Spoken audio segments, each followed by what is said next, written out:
Hi, I'm Linda, and this is episode 12 in my experiences dating as a senior. LA was an interesting fling. He was another guy who lived in Edinburgh and didn't have a car. He had been a musician and medic in the forces, and also had done administration in building management. His pride and joys were his young son and a new puppy, and he was refurbishing a small bungalow.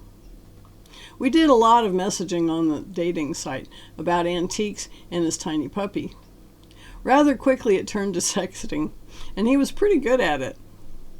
Soon we went to using WhatsApp. It was mostly sex tests and setting up for me to meet him in Edinburgh, but there were also some photos and a voice recording. He was the only man to ever send me a dick pic.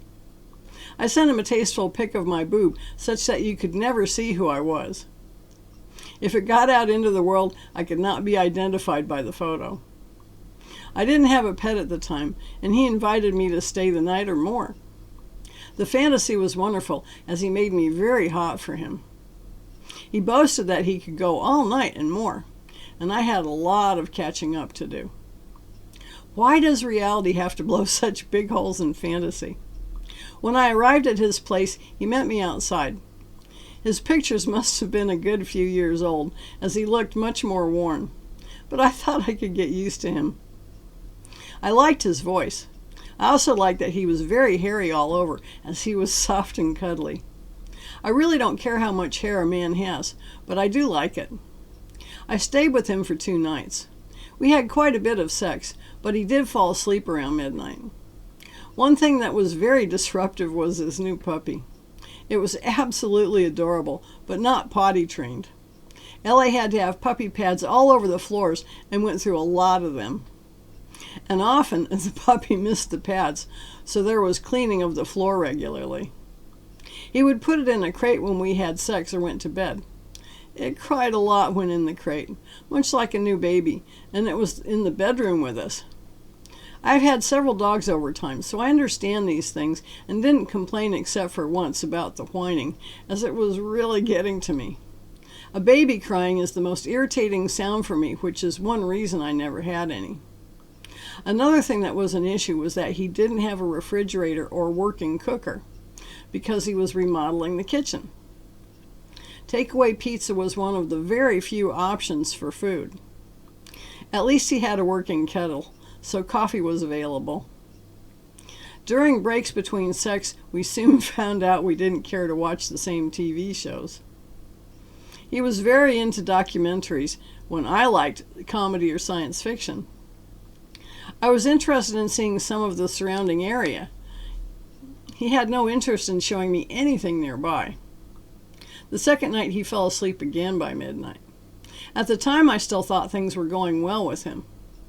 The next morning started out okay, but I could tell he was becoming distant. He got up earlier than me and liked to play his radio loudly to help him wake up. I had also noticed that he started drinking red wine early in the day, as well as the day before, and continued throughout the day, though he never really seemed drunk. He finally got irritated with me enough over a TV show and said he didn't want me in his space anymore. I think he also didn't care to see how much his puppy liked me. I asked him if he wanted to go to my place, but he didn't. It was then the penny dropped. I certainly don't want to be somewhere I'm not wanted.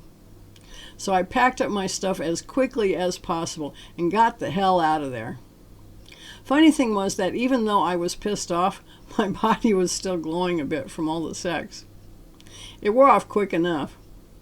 After that, I could only think of how much he looked like Neanderthal man.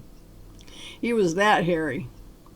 Though I liked his company for that short period, 2 major issues would have come between us anyway. He was only 3 years younger than me, but his son was just 7 years old, and he shared custody with his ex-wife. This meant that I would never be a priority for him and would always be second at best. I would always have to understand why he would miss special holidays and events with me. The other issue was his consumption of alcohol, as it was more than what would be sensible.